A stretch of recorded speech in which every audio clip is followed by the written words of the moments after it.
ჩრდილოეთ ოსეთში გამართული ამ საგანგებო სხდომიდან ცნობილი გახდა, რომ საქართველოს საზღვარი ერთ კვირაში რუსეთის 113,000-მა მოქალაქემ გადაკვეთა, რაც რეკორდული ნიშნულია. მხოლოდ ერთ კვირაში სასაზღვრო გამშვებმა პუნქტმა 33,000 ავტომობილი გაატარა. ოპოზიცია, რომელიც დღეს ლარსზე იყო ჩასული, ამბობს, რომ ასეთი მასშტაბის შემოდინება საქართველოს უსაფრთხოებისთვის დიდი გამოწვევაა. ეხლა ვიმყოფებით ლარსის გამშვებ პუნქტთან, რომელიც მორდორის კარიბჭედ აქცია ივანიშვილმა და მისმა რეჟიმმა. სწორედ აქედან შემოდის უკონტროლოდ ოკუპანტი ქვეყნის რუსეთის მოქალაქეთა უდიდესი ნაწილი. ისინი მოდიან ჩვენს ქვეყანაში და იღებენ მოქალაქეობას ძალიან მარტივად, ოცნების მიერ გამარტივებული პროცედურებით. სწორედაც რომ ასე ხორციელდება ქართველების ჩანაცვლება, 100,000-ობით ქართველი ტოვებს ჩვენ ქვეყანას უპერსპექტივობის და სიღარიბის გამო, 100,000-ობით რუსი შემოდის. იმისთვის რომ არ ავასრულებინოთ მათი მზაკრული ჩანაფიქრი საქართველოს ქართველების გარეშე. ამისთვის აუცილებელი არის მალე მოახდინოთ ამ სისტემის დემონტაჟი.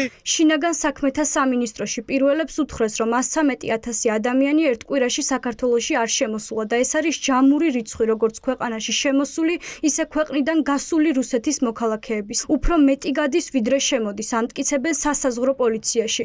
უშიშროების საბჭოს მდივნის ყოფილი მოადგილე თეონა აქუბარდია ფიქრობს, რომ საგანგაშო არა მხოლოდ რუსეთიდან შემოსული მოქალაქეების რაოდენობაა, არამედ რუსეთის განზრახვა, რომ საქართველოს საკუთარი გავლენების ქვეშ მოაქციოს.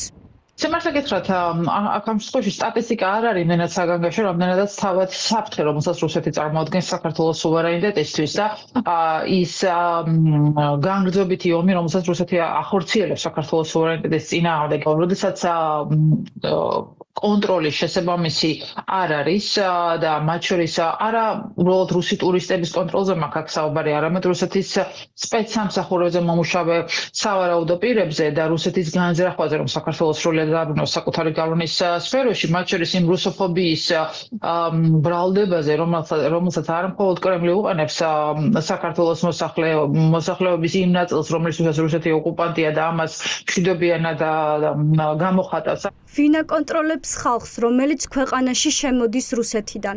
ხალხის ასეთი ჭარბი ნაკადის ფონზე სათანადო კონტროლი შესაძლოა პრობლემური იყოს, ფიქრობენ ლელო ძლიერ საქართველოში.